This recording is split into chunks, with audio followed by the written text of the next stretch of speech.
Et voici le podcast de Dadili. Dans mon dernier podcast, je faisais référence à Pierre Teilhard de Chardin, qui a eu d'ailleurs, je crois, pas mal de succès. Et je vais aujourd'hui faire référence à notre ami le philosophe Platon. Et oui, sous quel angle ? Eh bien, sous l'angle de la crise. On nous parle de crise. Compte tenu de mon âge, je peux vous dire que la crise, on m'en parle depuis 1974. En fait, ce qui est clair de toutes les études qui ont lieu, c'est que la crise que nous vivons n'est pas une crise économique ou démographique.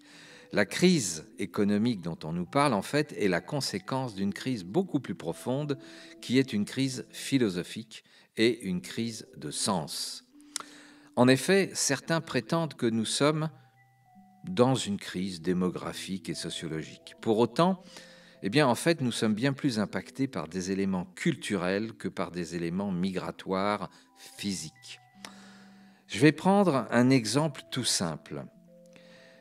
Force est de constater que nous n'avons, par exemple, jamais été envahis physiquement par les Américains. Mais pour autant, la culture américaine nous a envahis, subtilement. On va peut-être même dire sournoisement parfois.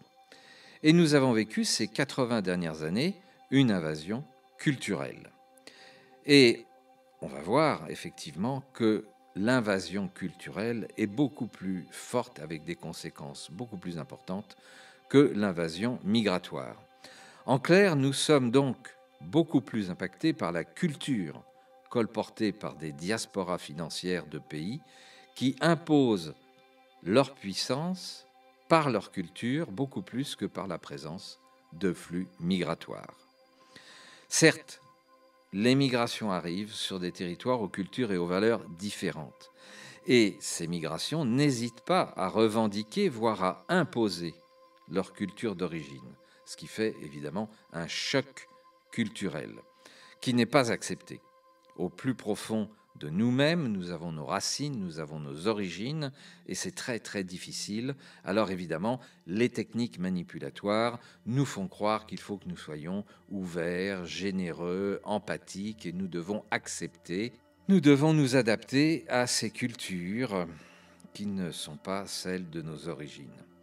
Voilà, tout ça c'est dû à la faiblesse des dirigeants qui, depuis des dizaines d'années, sous prétexte d'éventuels problèmes démographiques ou par peur de confrontation, ou peut-être tout simplement par lâcheté idéologique, laissent la place et imposent d'autres cultures qui, petit à petit, grignotent nos valeurs, nos convictions, voire les croyances des territoires qu'ils ont ainsi conquis.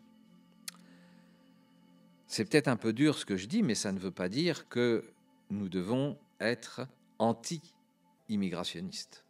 Ça ne veut pas dire que nous devons être racistes, bien au contraire.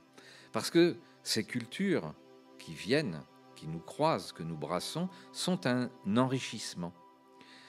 Mais voilà, le problème, c'est que lorsqu'elles sont imposées par la force, elles vont créer des troubles. Alors, il faut reconnaître que toutes les confrontations culturelles peuvent être considérées comme une forme d'alchimie créatrice lorsqu'elles sont réalisées dans un cadre porteur de valeurs philosophiques et créateur de sens qui soient partagés. Et c'est ça l'importance de la culture. C'est cette mixité qui est très intéressante, mais une mixité qui doit être choisie. Une mixité qui doit être faite dans la paix, le respect et la considération. Cette alchimie, en fait, est essentielle pour créer la paix et les richesses humanistes, d'où découlent les richesses matérielles. Voilà.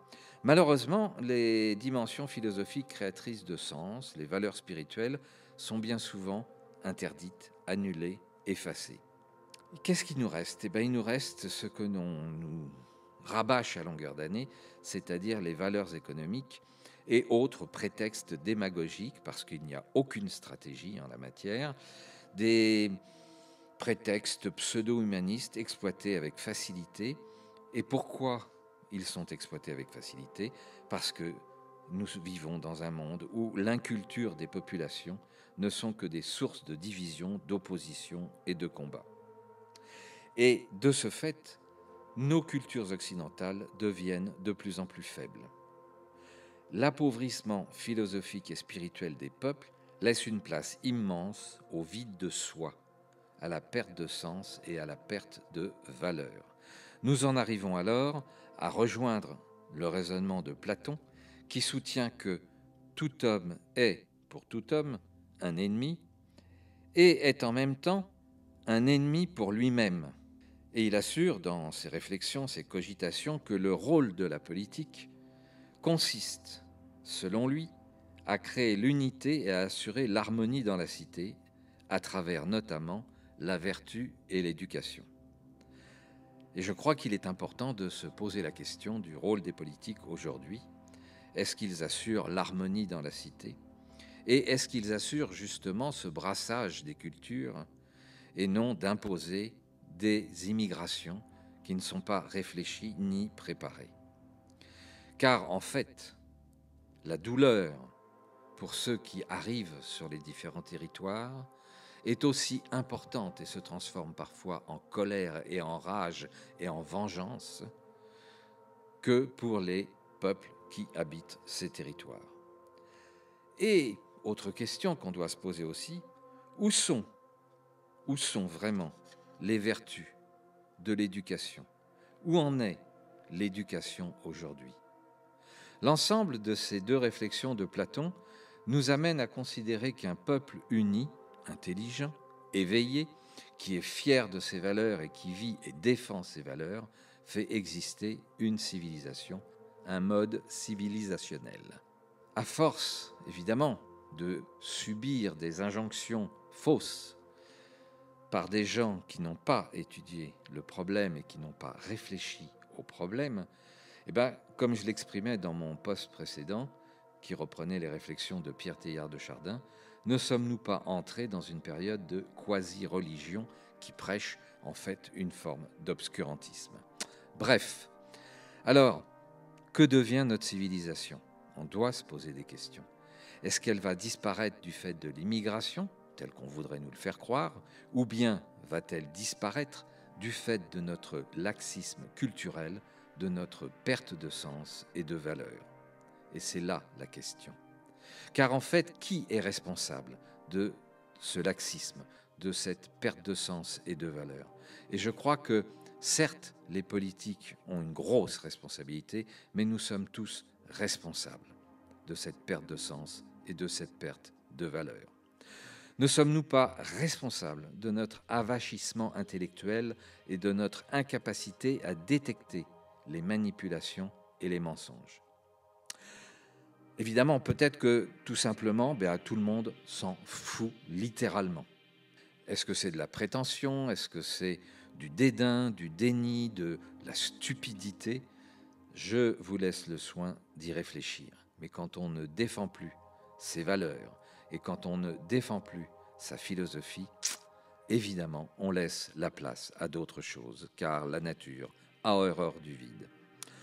Alors on est forcé de constater que nous sommes un peuple fragmenté, divisé, qui accepte les manipulations, les mensonges, qui est incapable de s'unir pour un objectif dans un but plus grand que soi. Et qui est à l'origine de ça? Je vous laisse également y réfléchir. Sommes-nous, en fait, les héritiers d'une culture, d'une civilisation à transmettre, ou sommes-nous juste des individus vivant dans le chacun pour soi, sans Dieu pour tous? Sommes-nous des hommes et des femmes, des êtres dotés d'une âme, d'un cœur et d'un esprit, ou seulement des animaux consommateurs de passage? Je m'interroge. Pas vous? Allez, je vous laisse réfléchir là-dessus.